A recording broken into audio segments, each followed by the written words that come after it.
Welcome to the Nerdstalgic podcast with your host, the Ginger Bookworm. Nerdstalgic with the Ginger Bookworm. Nerdstalgic with the Ginger Bookworm. Howdy beans, and welcome back to another exciting episode of the Nerdstalgic podcast. I'm your host, Luke the Human. Hope you're doing well. Hope you're all good. As per usual, before we get into today's topic, I want to do a bit of housekeeping because I like to keep my house nice and clean. So if you could follow me on Twitter at nerdstalgic_pod to be kept up to date on anything that I would be doing, I would be incredibly grateful. Also, if you listen to this on YouTube, don't forget to leave a like, comment, and subscribe. A subscribe is absolutely wonderful, and I appreciate it dearly. But the way that the YouTube algorithm works, if you leave a like and you comment on a video, then it will help it grow and help the channel grow. So if you could do that for me right at the beginning, that will help me out a lot as well. Also, one more thing, if you listen to this on Spotify, don't forget to rate the podcast from 1 to 5 stars. That also helps me out, go up the Spotify algorithm. So if you do all those things before we begin, I'll be forever in your debt. So today we're going back to Pirates of the Caribbean. Now you're probably thinking, Luke, you did Pirates of the Caribbean Dead Man's Chest last week. Why are you going back and doing At World's End now? I thought you would leave it for a bit. You said you were going to at the end of the last episode. And if that's what you're saying, very perceptible of you. Now, you are right. That's what I did say. And that's what I was going to do. Usually when it comes with the podcast, with any episode that I do, I tend to space them out. So, for example, Lara Croft that I did recently, I reviewed the first Lara Croft, then I left it a few weeks, then I watched the second movie as a refresh, and then I released that a couple weeks or so later. And I tend to do it with everything that I review, just to kind of give a palate cleanser and also to get time to do other reviews, play other games and things like that in the meantime. But one sort of interesting thing came up. I posted on Twitter, or X, or whatever you want to call it, that I was watching Dead Man's Chest before obviously I did the review. And the wonderful people at Desert on the Real podcast, wonderful podcast, check them out. They commented and they said, love these movies, but Dead Man's Chest definitely works best if it's considered part of a 1 or a 5-hour long epic movie with At World's End. And it got me thinking, because I completely agree. Like, to be honest, like, you can watch Black Pearl on its own. I've said this many times. You can watch it as a standalone movie. It works perfectly on its own. You really don't need to watch the other two Pirates movies. You should, but you don't really need to, right? Just because how good that first film is. But when you watch Dead Man's Chest, it's just something about that story that you need to watch the second film, or the third film, shall we say, in that sort of overarching story. It's kind of like you can't just watch one. It's like if you put on Lord of the Rings and you can't just watch The Fellowship of the Ring. Once that's done, you've then got to go and watch Two Towers, and then you've got to watch The Return of the King. And then if you're feeling fruity, you go and watch The Hobbit afterwards. You know what I mean? Like, you can't just watch one. So I figured, you know what? I'm going to do something different. I'm going to do a double bill. Right, so this is what it is. So hopefully last week you listened to Dead Man's Chest. So now we're going to be wrapping it all up finally with At World's End. And I just want to reminisce on our journey so far. It's been really, really good. It's been really positive. Obviously, by the time I'm recording this, the facts and figures haven't come out yet because the episode hasn't been released yet for Dead Man's Chest. But I really hope people liked and enjoyed that one. People really liked my review of the Black Pearl. People have been really positive. I had a lot of people come back to me and enjoy me talking about the Pirates movies, and I've actually managed to get in touch with a lot more people, and a lot more sort of conversations have been going about how good these movies are. And it's been really, really lovely, as well as going back and actually looking at this series and what it means to me, why I love Pirates so much, and where all that comes from, and my love of the actors in this movie, and special effects and all the behind the scenes stuff, because I've mentioned it before. I have the all 3 movies on DVD, and they're chock full. The 2-disc special editions that Disney used to do, where you'd get like the feature film and then you'd get all the bonus content. And I've currently got the third movie in my hand. And like you've got two just special edition features. You've got Keith and the Captain on set with Johnny Depp and the Rock legend, bloopers of the Caribbean, deleted scenes, the tale of many Jacks, anatomy of a scene, masters of design, the world of Chow Fun Fat, inside the Brethren Court, the Pirate Manifesto, and Hoist the Colours, and many, many more special features. And I've mentioned many times, I love reading and watching special feature bonus on DVDs. People always wondered who they made for. It's made for people like me who like to know how movies are made. And looking back at how these films are made and what went into making these movies absolutely fascinated me, because I wasn't aware that, because I would assume that they actually got somehow built huge pirate ships of the age and sailed them out to sea, when actually they were barges, and that they just put the set design they built over these barges and made it look like a pirate ship. And that doesn't really ruin the magic side of it. Even though I know how the trick is done, I still appreciate the trick because the trick is done so well that you can't even tell that it's a barge, not a ship. You know what I mean? And it's things like that where I'm like, I appreciate the movies more because I know what went into them. So going through this journey of seeing how the movies are made, how they affected not just myself but other people, and see other people sort of have that nostalgia to come back and to relive them. It's the whole point of the podcast at the end of the day. There's a reason I call myself Nerdstalgic. It's not just because I'm nerdy, it's because I'm nostalgic at the same stage. You know what I mean? And I love to talk about old nostalgia things. Technically these movies aren't old, but they are in a way, because when they were made. But even so, they're new to me. But that's the thing. It's been a wonderful journey, and I just want to say thank you to everybody for joining me on this journey and finally wrapping it up with At World's End.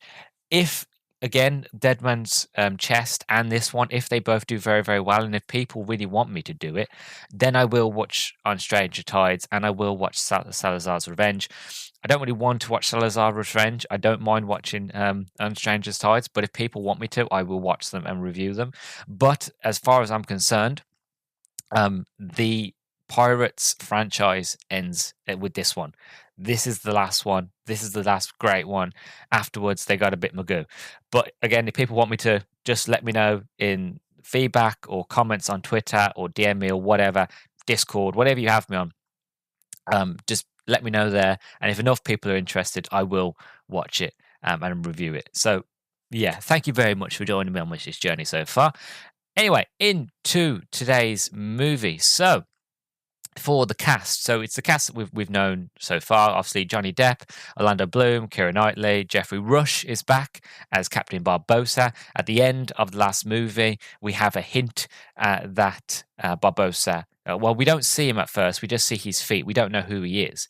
And then at the end of that movie, he comes down the steps and he's like, "So, what's the line now? What has happened to me ship?" or something like that. As he eats an apple and Jack's on his shoulder. The monkey Jack, not Jack Sparrow, obviously. That'd be funny, but it wouldn't work. And I remember seeing that for the first time and actually being completely like gobsmacked, because Barbossa, he's one of the best villains in the Pirates franchise. Obviously, Davy Jones is an incredible villain, underrated and misunderstood villain, really. It's not until you really get into this final film that you understand his villainy and his character a lot more, as I somewhat alluded to with Dead Man's Chest, and I'll go into more detail into it when I get down to the review. But obviously the main villain of these movies is Cutler Beckett, actually. But I feel like Barbossa is one of the best villains, and it makes sense as to why they kept him on for Stranger Tides and so on, is because he was just that good of an actor, Jeffrey Rush, but also he's a fantastic, beloved character of the series. And I remember when he showed up at the very end, I was giddy. I was smiling from ear to ear because I can't believe they brought him back. So yes, we have Jeffrey Rush back as Captain Barbossa, and him and Jack have some incredible lines together in this film, some incredible scenes. We have Jack Davenport as Norrington, he's back. Bill Knightley as Davy Jones. Jonathan Pryce as Governor Swan. Lee Armberg as Pittel. Mackenzie Crook as Raggetty. Obviously, Kevin McNally as Gibbs. Cotton is back. Bootstrap Bill is back. Obviously, Cutler Beckett, Tom Handler.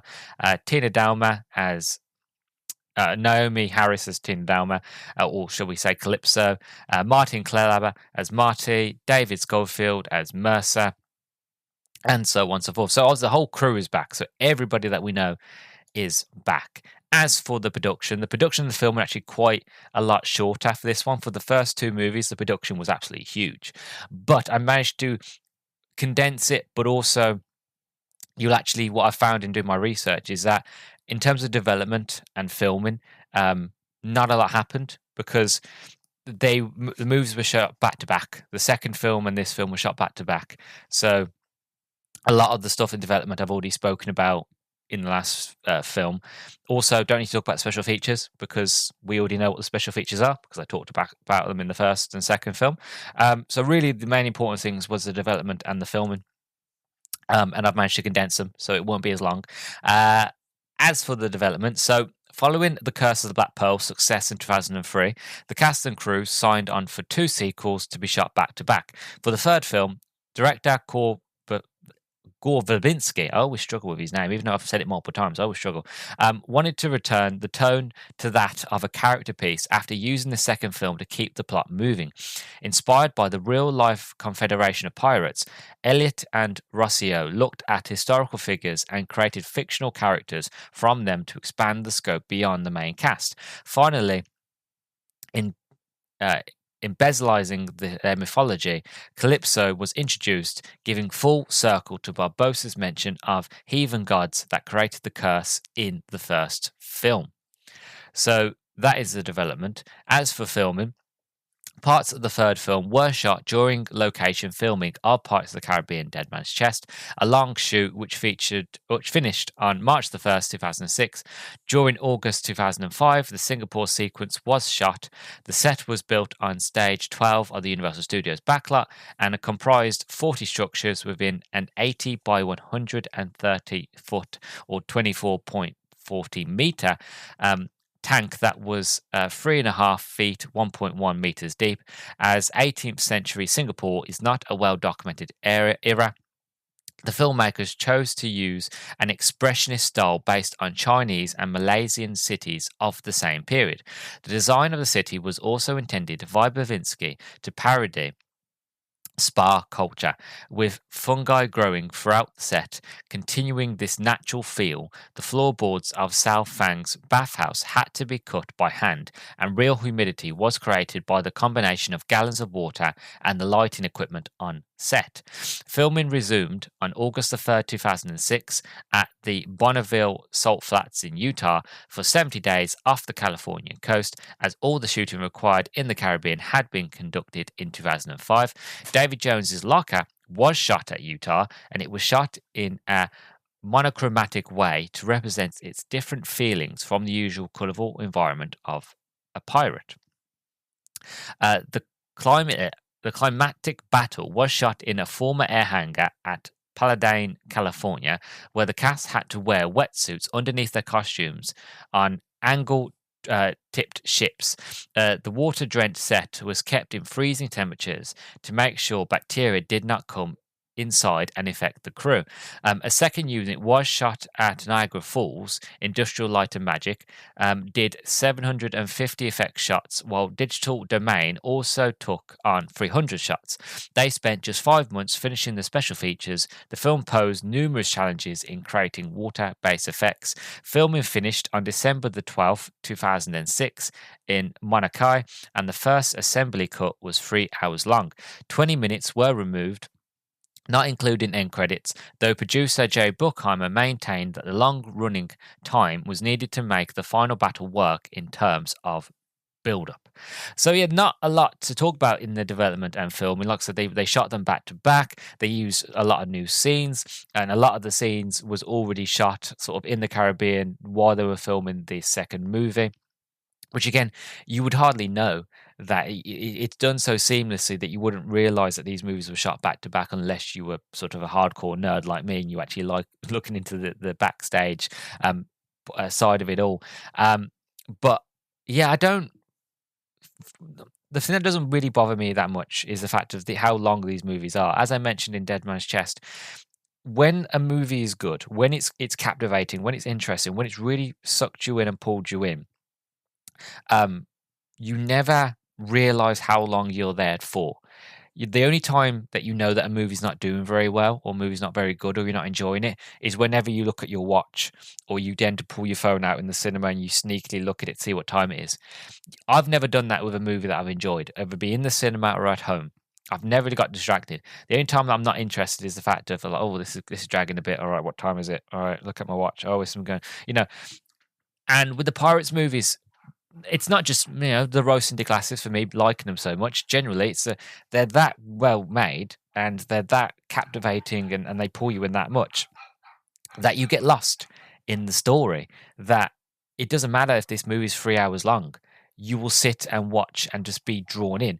Same with Lord of the Rings. Lord of the Rings is huge. I don't watch the standard version of Lord of the Rings. I watch the extended version of Lord of the Rings, which is about 8 hours, 7 or 8 hours in total, maybe more, I think. But it's long, right? It's a long process. And I don't just watch one movie. If I have to watch one, I will watch the whole series extended, right? So it takes me all day. I start early in the morning and it's not done until about 1, 2 o'clock at night, but never am I sitting there looking at my phone, going, "Oh, it's going on." I'm like, no, I love it and enjoy it. I choose to do it. And it's the same with the Pirates movies. Yes, the last one's about almost 3 hours long, but it just pulls you in. It's that good of a film. And I really like it for that, is the fact of they didn't compromise story for runtime. It's like, look, we've got a story to tell. It's going to be action-packed. It's going to be full of adventure. It doesn't matter how long it is. And it doesn't. It really, really doesn't. And I'm glad that they was like, look, they maintain that long runtime because they wanted to make that final battle work in terms of building it up. And it does. And it's just fantastic. But yeah, I have a lot of love for this movie. I don't know if I've told this little story before, but I wanted to end it before we get into the review. That when this movie was announced, was coming out, as I've said many times, I am a huge fan of this series. And I remember being in school when this movie came out, and I was in the back of the car with my parents, and it was listening to the radio, and it came on the radio saying, Pirates of the Caribbean at World's End in cinemas now, check it out. And I remember I just sort of suggested to my parents of like, oh, I really want to see that. I love the Pirates movies. So going to those lines. And then I remember that we was on the way home from somewhere, and we pulled up outside the house, and I remember my dad parked the car. My mom went to go get out. My dad stayed in the car, took his phone out, sort of was on the phone. And Mom was like, "What are you doing?" And he's like, "Well, 1 second." So he's ringing up. Next thing I know, he was ringing. I think it was the Showcase Cinema at the time. It's no longer around where I live. It's gone now. But he remember he was phoning up Showcase Cinema, and he was like, because this is back before the internet. Well, you had internet. It's back before you could do it on your phone or apps. That you literally had to phone up and ask, or just turn up on the day. And I remember my dad phoned them up and he said, "Is there any seats for at World's End today?" And they were like, "Yeah, there is. We've got quite a few." So I remember my dad booked them, and we went. I think it was that day or the day after. We went to go see it. I vaguely remember having the day after go see it. I don't remember, but I do remember going to see it with my mum and my dad, and actually being incredibly just enthralled. Because the cinema that we used to go to was a very old, big, old-fashioned cinema, and it was done in such a way that the acoustics would just get you in a full 360. And you just really got into that feeling of movie going that I feel like a lot of new cinemas miss out on because they're too modern, they're too new. Whereas old theaters just had that feeling of a spectacle, of a treat, of something that you're in for something incredible, and yeah, it was absolutely wonderful. And it was a great memory that I share with my parents. And again, it just shows how much these movies meant to me. It was like, look, and how much it meant to my family was the fact of, look, we're going to this randomly, spur of the moment, go watch the new parts of the movie. And it was absolutely wonderful. And it was a great end to a great series. So I'm really excited for this one. I really, really am. It's going to be an absolute honor and pleasure to watch this movie again and to review it for all you. So I'm going to stop blubbering. I'm going to stop gushing, and we're just going to get into it. So without further ado, I'm going to go off and watch Pirates of the Caribbean at World's End, and I will see you all in a minute. Hi, this is Dan from Casting Views, and you're listening to another great episode from Luke over at the Nerdstalgic podcast. Let's get back to the show. Right, I've just finished watching At World's End, and I absolutely love and adore this film. It is the perfect conclusion to this series. It wraps it up absolutely perfectly, and I still stand by it. There was no need for sequels. I know this movie ends with a sort of a cliffhanger for potential more films with the Fountain of Youth and Captain Jack in the dinghy going off to find it. I get it, but that story didn't need to be told, really, if you ask my opinion. But that being said, for what these three movies are and what this movie is, it's a perfect end conclusion, all the way from Curse of Black Pearl to Dead Man's Chest to At War's End with this movie. I actually love and adore it. I really, really do. And one thing that I love about this film so much, of all the things I love about it, is that it has one of the best openings to a movie ever. It really sets the tone for what this movie is to become and what it does, and for what is going to happen in it. Because the way it opens up, where you have the East Indian Trading Company taking everybody who has anything to do with piracy, or probably anything that is against what the East Indian Trading Company stands for, stripping away all these people's rights, so they don't have a right to a fair trial, they don't have a right to this, and a right to that. Literally, it's like if you've been done for treason or piracy or anything like that, you are hung, drawn, and quartered. The noose is where you're going to go, and it's really dark. And I remember when I first saw it in the cinemas, I was in shock. And it was that scene that stuck with me. And so it should, because it's a very harrowing scene, and it's very close to what the East Indian Trading Company was really like in real life. I won't go into the full details about it, but the East Indian Trading Company, they were gangsters. All you've got to do is look in the history of this company, and you see some of the diabolical things that they did, that they had. They did it all under the name of the crown, did it under the name of the sort of the rulers at the time. But if you have what you can imagine, if they're out to sea, who's governing them? Who's watching the watchman, as they say?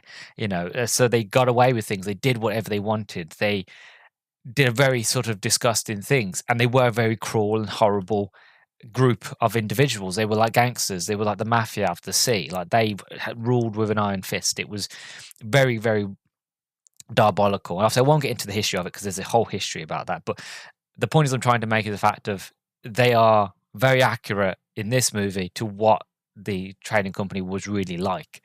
And this is what they were doing. And near to the end of piracy, this is how it was for people. Anybody who was thought of being a pirate, this is what happened to you. And it really sets the tone of like, this movie is going to be darker. The stakes are higher, because if the East Indian Trading Company get their way, then that means that the whole life of piracy and all the characters that we've come to love are going to die, and their way of life is going to die. Obviously, in history, we know that happened anyway, but in this timeline, in this movie, in these events, they are the enemy. They are sort of the big bad, and we have to stop them so that Jack and Elizabeth and Will and Barbossa and all the other pirate lords can pirate and survive and basically live the way they want to live, which is free at the end of the day.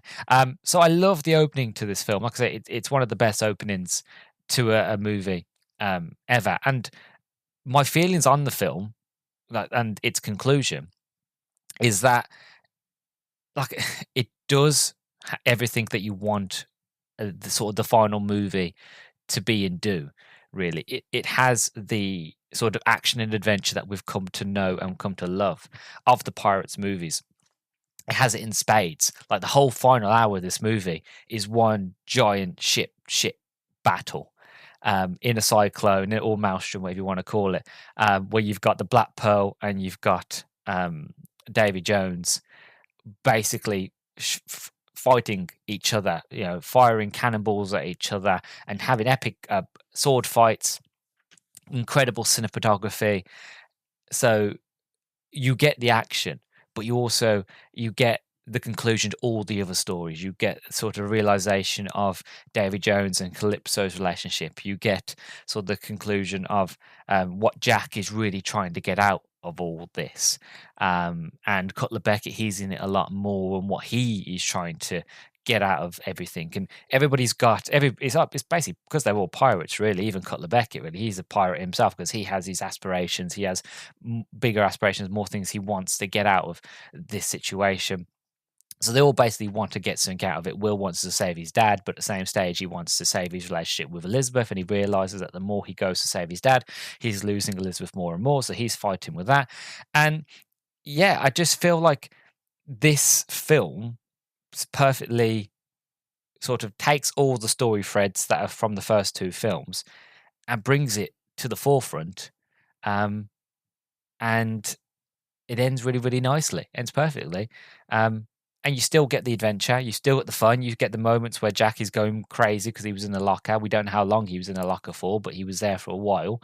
And for all we know, the time in the locker is probably, it could have been a week had passed since Jack had died, but in the locker, a week can be a year, or it could be 10 years or 100 years. You know, we don't know actually how long he was in the locker for, but he's lost his mind. He's talking to himself. He's a lot more manic and insane than he was in the first two movies. And you get to have those moments where he's on his own talking to himself, and then you get the little stone crab things that race the boat and move the boat. And again, it's an incredible cinematic sort of image that was done really, really well. But you get the silly parts of it. You get the jokes. You get the moments where you get the Barbossa and the crew are traveling through like the Arctic Circle to get to the world's end. And you have the one crewmate. He's there, like his foot is all frosted, and he's freaking out. And all of a sudden, he snaps off his big toe. He's like, oh, and then he tries to stick it back on. You know, there's still comedic moments like that. There's still jokes. It's still quite lighthearted, but it is very still a dark tone. And for that, I appreciate and love it, because it is. It's got to be dark. It's got to be a lot more sort of brooding and gritty, because we're coming to the end of this really harrowing story, really. This really sad story that really, it's an adventure, a good time on top, but really, as I've mentioned through my over reviews, if you really get through it, it's a lot hard. It's full of heartbreak. It's full of sorrow. It's full of it's a romance. It's trying to get things that you can't have, you know, the love of somebody, or immortality for Jack, or being able to be a pirate forever, and these sort of things. There's a lot of love and there's a lot of loss in these movies. So it needs to be dark. It needs to have a conclusion of heartache and sadness and darkness. And obviously, in the end, all that is wrapped up and it's a lot more lighthearted. But for what it is, I love this film as a conclusion. And this is why I say that, in my opinion, the Pirates movies are only 3 films. I know they made 2 more, but really, it begins at The Curse of Black Pearl and it ends at World's End for me. Simple as that. Because they just work so well as 3 films. And of course, you know, you can't watch Dead Man's Chest without watching World's End. They are a double feature. You have to watch them one after the other. The first film works perfectly on its own, but the second and the third film have to be watched together because they're just too intertwined and too interconnected. As I mentioned, obviously the cinematography is absolutely gorgeous, some of the best in the series, which kind of makes sense, as I'll talk about it in the trivia, but this movie was absolutely one of the most expensive movies ever to make. It was more expensive than the 3 Lord of the Rings movies, but I'll get into that when I get into the trivia. But it shows on screen that the use of practical effects and CGI, and it's the reason why this movie still looks perfect and incredible now. Like, this movie came out 2007. It's 2024. Still watching it now today, it still looks as good as it did back then. And this film and the last film and Black Pearl will still look incredible and beautiful in 24 years in the future. I completely predict that, because there's so much money went into it and so much love and care went into the cinematography, into the shots, into the practical effects and the CGI, and who they got to do the CGI as well, like Industrial Light and Magic, that it will outlive all of us and all the other movies for being just absolutely gorgeous. It is and like I said, in this film, it's some of the best in the series. We also get a conclusion to Davy Jones and sort of the end of his love story. As I've mentioned, and I promised that I would properly break down it in the final film, that this Pirates of the Caribbean, it is a love story at the end of the day. Once you take away everything that all the adventure and the piracy and all that, when you strip all that away, what you're left with is a love story. And one of the most heartbreaking and misunderstood characters of them all is Davy Jones. Because if you'd watch the movies just as they are, not really looking deep into it, you would just see Davy Jones as the villain. But he's not at the end of the day. He is a man, and we learn this in this movie, that he was a man, that he fell in love with a woman, and she promised him the world. She promised him her heart, and he fell for it because he did. He fell in love. He's only human at the end of the day. He fell in love, so he gave her his heart, and she asked him to do the duty of being a ferryman, to ferry the Flying Dutchman, to ferry the dead from this world to the next of those that died at sea. And he did it for 10 years, knowing that eventually he would be able to see her, maybe just for one day, but it would be worth it. And then 10 years of done, he gets there, she's not there. And I would imagine he probably did another 10 years and went back. She still wasn't there. And eventually he got corrupted. He got heartbroken. And when he got corrupted, his purpose got corrupted. He stopped ferrying the dead, people who died at sea. And that's when he became the squid tentacle octopus sort of creature that he is. And obviously the ship got corrupted, the crew got corrupted. And then from there, it all started to degrade down and down until eventually we meet him in the second movie in Dead Man's Chest. And it's an absolutely heartbreak story because you feel so sorry for him because he's absolutely in love. And there's this lovely scene between obviously Teodama, who we find out is Calypso, between Calypso and Davy Jones, where she's locked up on the Pearl. And he just breaks down the story of like, I've always loved you, and that I gave you my heart and I gave you my life in service of doing this duty. And when it was time for us to be together again, you weren't there. Why weren't you there? But then she was like, "What's in my nature?" And she says, "Would you not love me if I was like anything else?" And he looks away because I do not love you. But you can tell that he does love her, that it's all a lie, it's all a farce. Like he does love her, he does care about her. He's just trying to be hard-hearted because at the end of the day, he's in love, and it's simple as that. And it kind of, when you realize this part of the story and that this moment, this character sort of revelation of who Davy Jones is and why Davy Jones is the way he is, it makes sense that when you watch the second movie and then this movie again, why he hated Will Turner when sort of Jack, because when Jack says to him, he's in love with a woman, and how that changes Davy Jones' sort of behavior towards Will and his treatment. And as sort of in this movie where you have the moment where Will is on the ground and Elizabeth is on the other side and they're looking at each other, and Davy Jones can both see that they're both sort of in love, and he hates it because they can be together but he can't be together with the one that he loves. So to spite it, and again spoilers, to spite it, he kills Will so that they can't be together because he's gotten to that point that he's that vindictive, that he's that brokenhearted and soulless, really, that nobody, if he can't be happy, if he can't be in love, then nobody can. It's a very heartbreaking story. It's a very deep story. It's one of those that once you realize all these things, you grow to appreciate his character a lot more.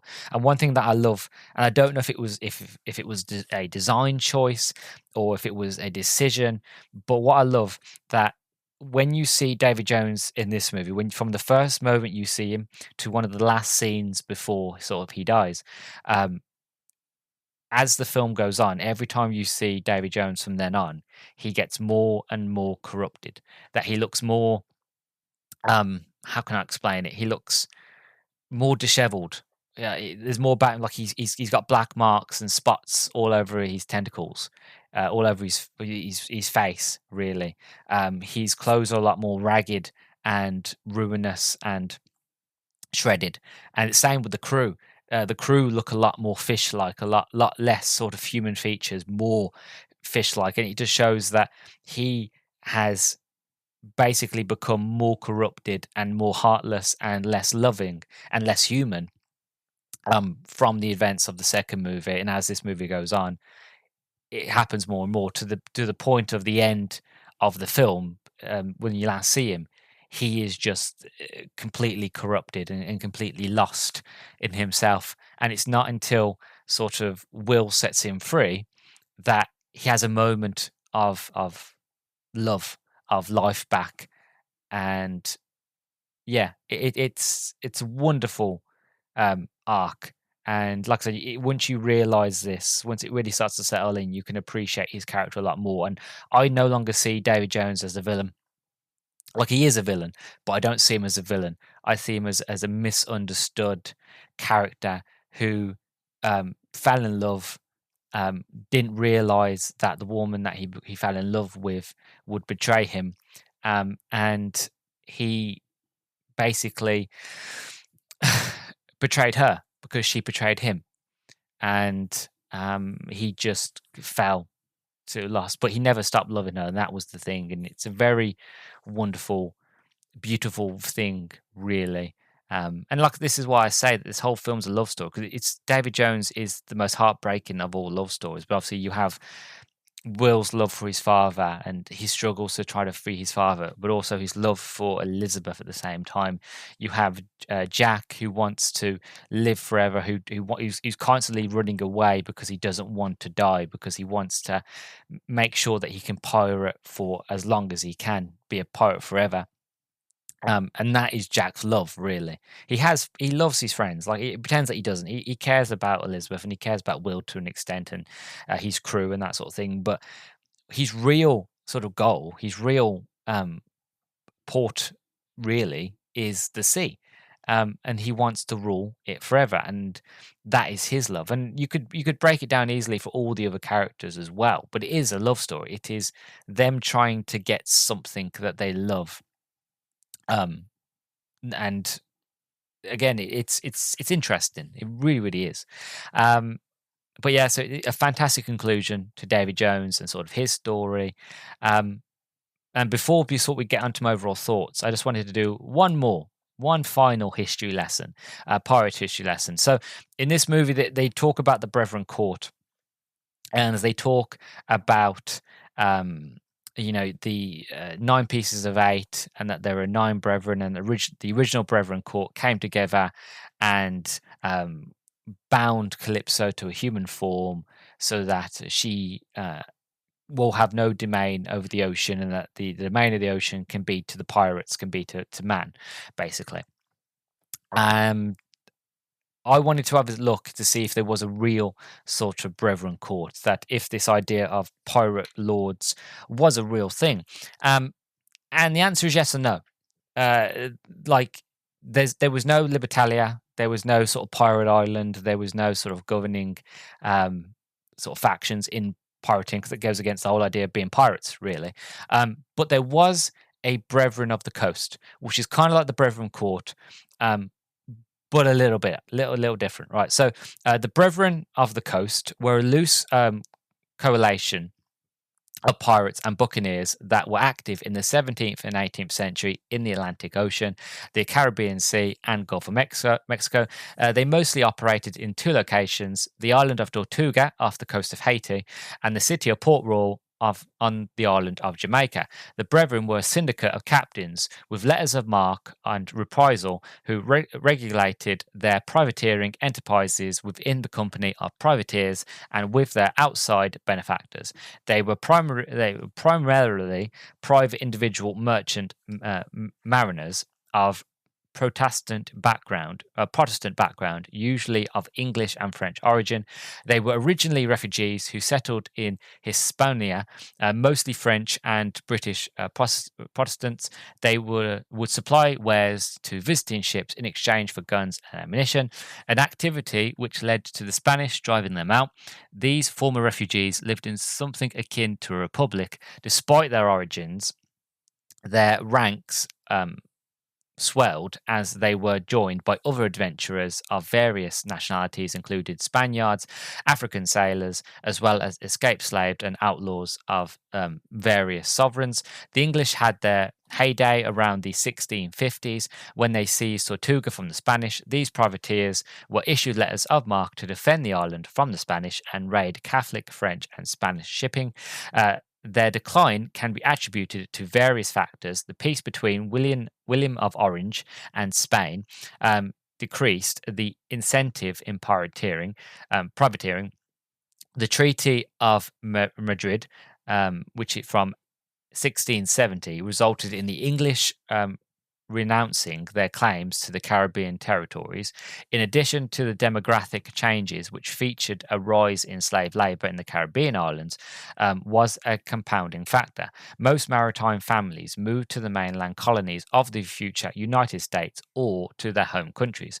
A few, unable to compete effectively with slave labor, enamored of easy riches or out of angst, continued to maintain the Brethren of the Coast as a purely criminal organization which preyed upon all civilian maritime shipping without the legal endorsement of any government. This second era of the Brethren began the so-called Golden Age of piracy, and which affected the Caribbean until socio-economic and military changes of the late 17th and early 18th century finally caused its decline. Many pirates made their journey there, and one of the most famous was Alexandria, I can't pronounce his last name, Alexandria Exarchopoulos. Can't pronounce his last name, but yeah. And yeah, so that was sort of the real Brethren of the Coast. It was a real group of pirates, but they were originally privateers. Basically, privateers were like mercenaries.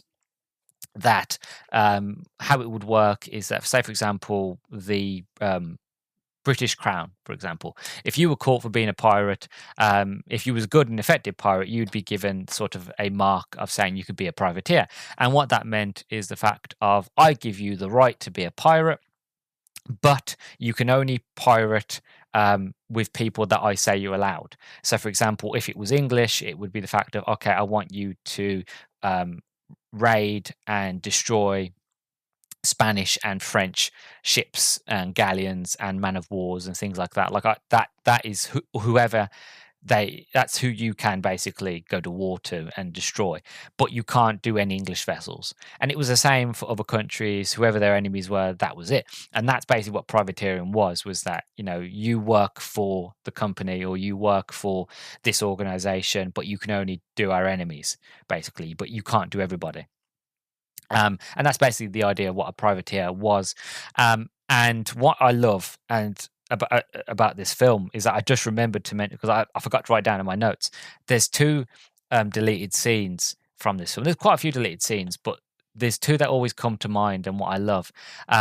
There's one scene between Jack Sparrow and Cutler Beckett when Jack and Beckett finally properly meet on Beckett's ship, the Endeavour, and Beckett is trying to say to Jack of like, come work for me, come be a privateer, join me. All you've got to do is tell me basically where the Brethren Court are and what they're doing and how I can find them and defeat them and all their plans and that sort of thing. And in the film, he has a chat, he tells him, but overall sort of Jack has his own sort of means and gains. One sort of deleted scene that was taken out of that longer sort of conversation was there was a moment between Jack and Cutler Beckett, and you get this revelation of why, how sort of Jack and Beckett know each other, and why Jack would always refuse to work with him. And basically it turns out that Jack was originally a privateer and that he'd worked for the East Indian Trading Company, but he then refused to work for him because it revealed that basically Jack basically says like if I remember correctly from the scene, Beckett says something about sort of cargo, and all you needed to do was transport cargo from one place to another, and Jack basically goes, people aren't cargo, mate.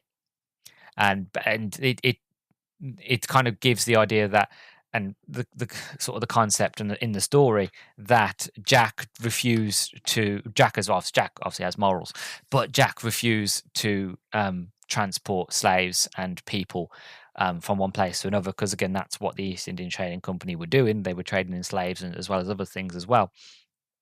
And it's as to why sort of Jack doesn't like and trust Beckett, and as to why Jack got the pirate mark on his arm, was because I would imagine that because he refused, that Beckett branded him as a pirate, and that was it for the rest of his life, that he's always going to be branded as a pirate. But I guess in Jack's case, it's the fact that people aren't cargo. Simple as that.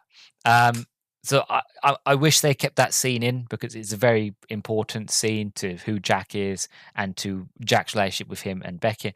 And there's another scene as well they took out, which is in the movie you don't see Elizabeth's dad die. You don't get that sort of moment. All you see is that while they're in sort of Davy Jones' locker, he's on a boat and Elizabeth sees him, and then he sort of reveals like he'd learned the importance of Davy Jones' heart. That part of the ship, part of the crew. That if you're going to kill Davy Jones, you have to stab his heart. But if you stab his heart, your heart must then take its place. And it's a very emotional, heartbreaking sort of scene. But there's a deleted scene where Elizabeth's father breaks in to sort of the cabin as to where the heart was being kept, and it's a wonderful scene. It's really, really done, well acted. But he basically goes to, I think he has a gun or a knife in his hand, and he goes to stab it, and then you've got all of sort of the Flying Dutchman's men, and then Davy Jones comes in, and it's one of the best sort of Davy Jones sort of scenes. And again, I wish they didn't take it out, because he's there, he's got the knife, let's say the knife for argument's sake, to the heart. He's going to stay back, I'm going to stab it, like I'll do it. And Davy Jones basically looks at him and goes, are you prepared for what comes after? Because he basically goes, these men are not bound to me, they are bound to the Dutchman, and the Dutchman must have a captain. And he basically explains to him of like, pierce that heart, your heart must take its place. You will then be the captain of the Dutchman. And are you prepared for that? It's an absolutely incredible scene, incredible dialogue, and incredibly well acted. That it's another one of them scenes that it's a shame they took it out. They should have left it in. If you ever get a chance to watch the extended versions of this movie, or even if you ever find a special edition of this film and you watch the behind the scenes sort of deleted scenes of the film, there are a lot of them, but those two always stuck into my mind because of how much detail they add in. And it makes sense as to why they took out the second one, is because if you would had that moment where you had Elizabeth's dad and Davy Jones, even though it's a great scene, you would have had to explain it twice. You still would have had the scene of, you might not have seen him die, but you would have had that scene, and then sometime later you would have had the Elizabeth and her father scene while he's in a boat, and he would have related the same information. So instead of having that scene where you show him sort of talk to Davy Jones and Davy Jones reveals to him, you just have that scene happen off screen. And then you see her father when Elizabeth sees him, and then he sort of reveals that information to the rest of them of like what it means and why Davy Jones's heart is so important, and all that sort of jazz. So I understand why, but it's a shame because it's so good. Like, you can Google it, go onto YouTube, and you'll find this scene. It's really incredible scene. But it always bothers me, like when they take out such good scenes. Like I get why they do it, but still. But yeah, so that is sort of my sort of pirate lesson about the Brethren Court. Like I said, my overall thoughts on it, as before we come to the trivia, is that I love it. I really do. These, to take a word, lack of better word, to take from the Doom Generation ladies, is that these movies doomed me to forever have a love of pirates. The history of pirates, pirate games. So I love, one of my favorite sort of games is Uncharted 4.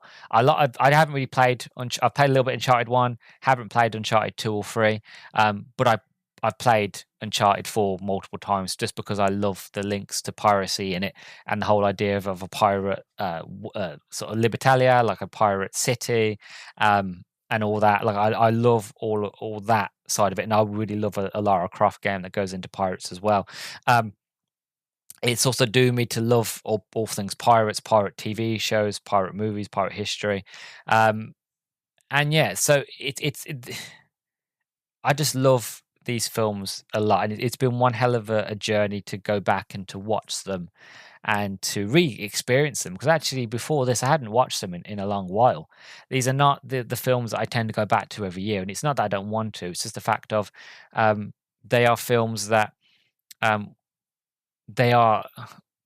How to explain it really? It's just I can't. I don't know if I can explain it really. For once, I am stumped. I don't know how to really articulate into words what I mean, other than just they're that good of a films that whenever they are on TV, I will stop what I'm doing and I will watch them. And I don't just watch one. I've got to watch the next one, the next one. And it's akin to Lord of the Rings.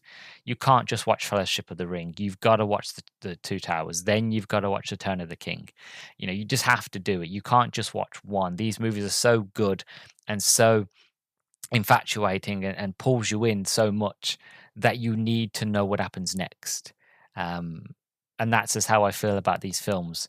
That my overall feelings of them is I love them and I adore them, and they have a special place in my heart. And it hurts knowing that they made more, because it feels like to me, and this is a bit of a look. If I never get round to doing Stranger Tides, if I never get round to doing Salazar's Revenge, take this as kind of my overall thought, is the fact of it wasn't that Johnny Depp, it wasn't that he didn't know how to play Jack Sparrow anymore. It was that Disney didn't know what to do with his character. They didn't know how to write for Jack Sparrow moving ahead. And that's just how I always took it with those two films. It's just the fact of they had no idea what to do with the character. So by the time they got to Salazar's Revenge, they just fumbled it and they just made him a buffoon, an idiot, and really ruined the character for myself and for a lot of people. Because I didn't quite mind Stranger Tides. I know I make fun of it. I didn't mind it. It wasn't great, but I didn't mind it. As for Salazar's Revenge, what they did to Jack Sparrow just hurt me personally. It really did. And it's a shame. Like, I know this movie ends sort of an idea that he's going after the Fountain of Youth. I like that idea. I like how, you know, Jack is constantly looking for immortality, that he's looking away to live forever, to roam the seas forever. I love that because it makes sense for the character that he would constantly be trying to find a way to live forever. But I didn't need to see the sequel. I thought I did until I saw the sequel and I realized I didn't need it. It wasn't that important. And yeah, it's just a shame that they carried them on, because I feel like if these three films, if that is all we ever got of the Pirates movies, I think I'd be happy with it. They're on about now rebooting the Pirates movies. I think Margot Robbie is signed on to do a film, and I feel like they've got some other actors sort of in talks at the moment to do the films. I don't know what they're going to be about. There are hints that they want to bring Johnny Depp back as Jack Sparrow. I say nay. I say belay that.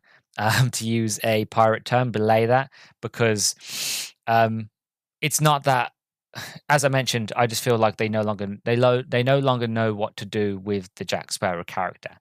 That the idea that you can, like the Pirates of the Caribbean movies, the idea is you can't have pirates without Jack Sparrow.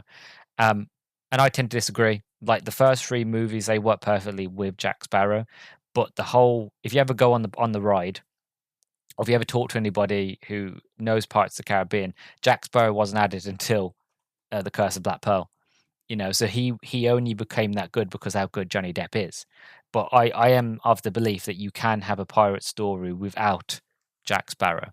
So I feel like they shouldn't recast the role, and they shouldn't bring the character back as sort of Johnny Depp. I think what they should do is they should kind of leave Jack Sparrow where he is, and then start afresh, start anew. If they want to reboot the franchise, go for it. New story, new adventure, new characters. Just do something new. That's all I ask personally. Is the fact of stop trying to beat this dead horse. Stop trying to make Jack Sparrow work because it no longer works because you no longer know how to write for Jack Sparrow. And unless they got somebody on who knew how to write for his character, then there'd be no point bringing him back because I feel like it would just ruin the character even more.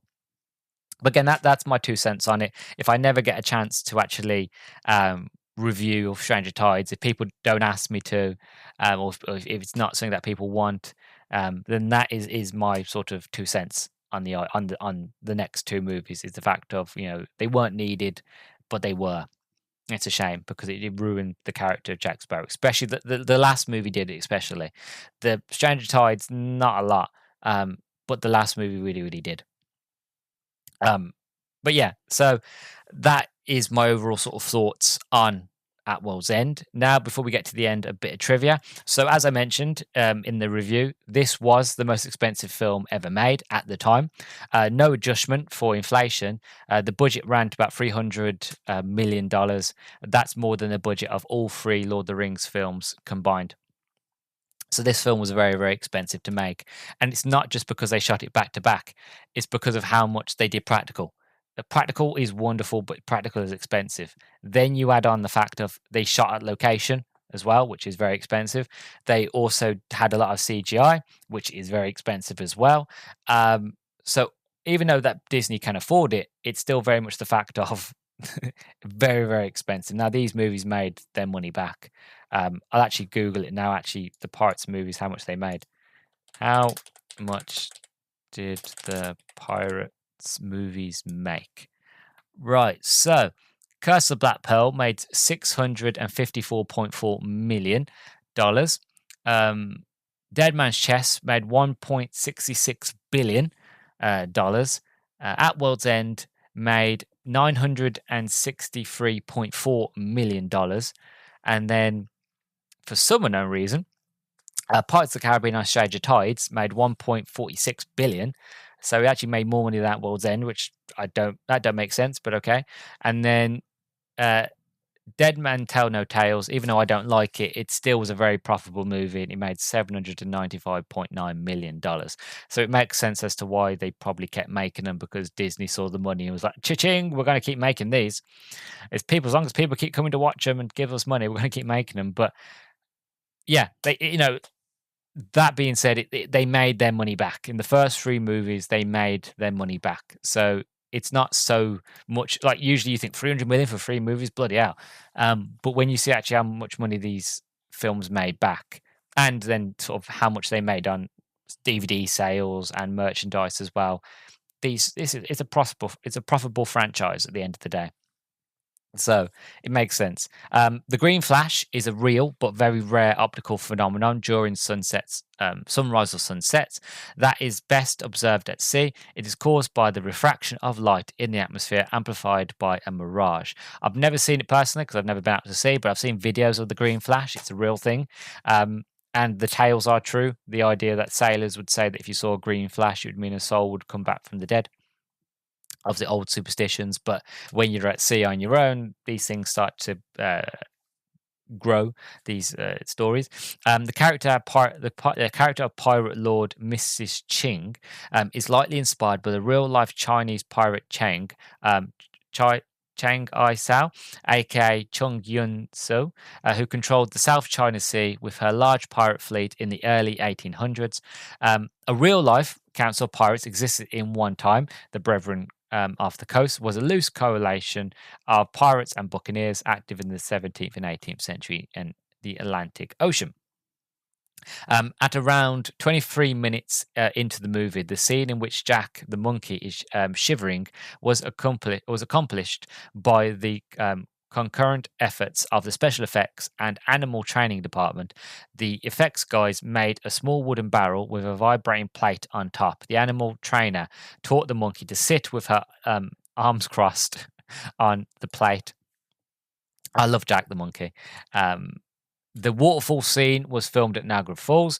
Johnny Depp thoroughly enjoyed working with his co-star Jeffrey Rush in the first film and was pleased to get more screen time alongside him. We were like a couple of old ladies with knitting needles. I loved the scenes between Barbossa and Jack because it is a proper dick measuring contest, and there actually is a scene that is to represent that as well. When Barbossa's got his he's spyglass, he puts it out to look, and he's got his big spyglass, and Jack goes, ha ha ha, check mine out, and he pulls it, and it's tiny, and it's that look of like, oh, okay, and then Jack sort of bows his head and walks away, and then the next time they do it again, Barbossa's got his normal spyglass, and all of a sudden you hear creaking off screen, and the camera pulls out, and you've got Jack with this really ridiculously long spyglass, and that he's struggling, he's that heavy, he's struggling to hold it up, but even the front end is bowing because like it's so heavy, it's heavy ended.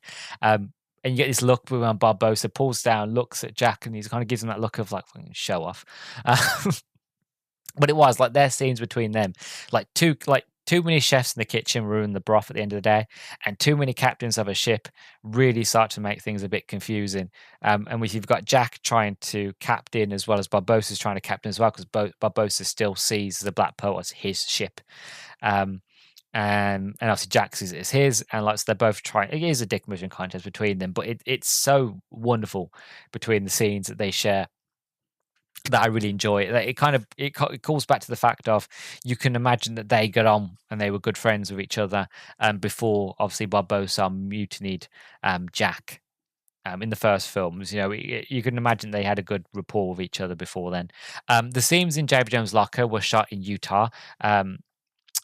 The monochromatic style was used to represent its antithesis for the unusual colorful pirate environment. Some scenes were filmed during the production of Pirates of the Caribbean: Dead Man's Chest.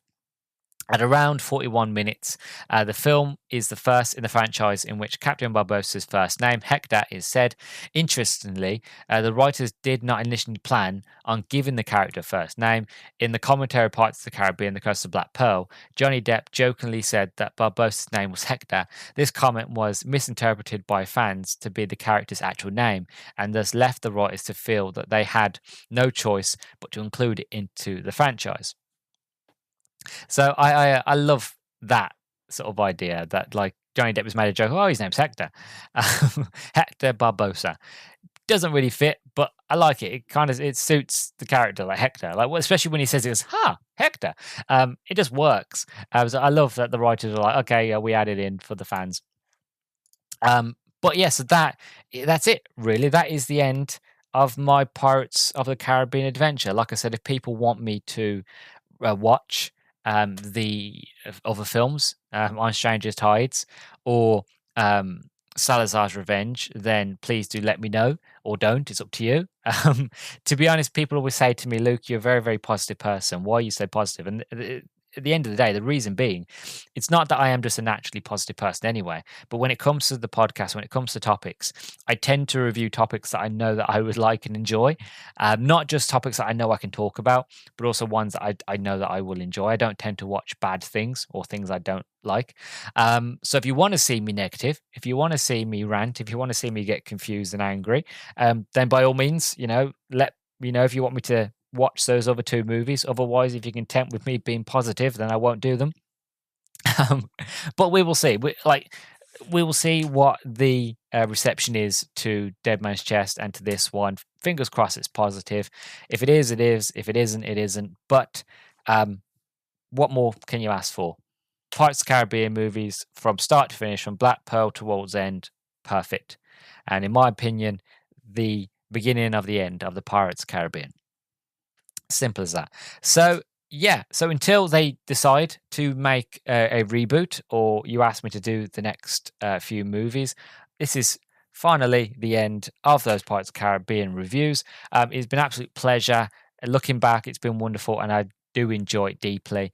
You have been listening to the Nerdstalgic podcast. I've been your host, Luke the Human, and I will catch you in the next one. Bye-bye.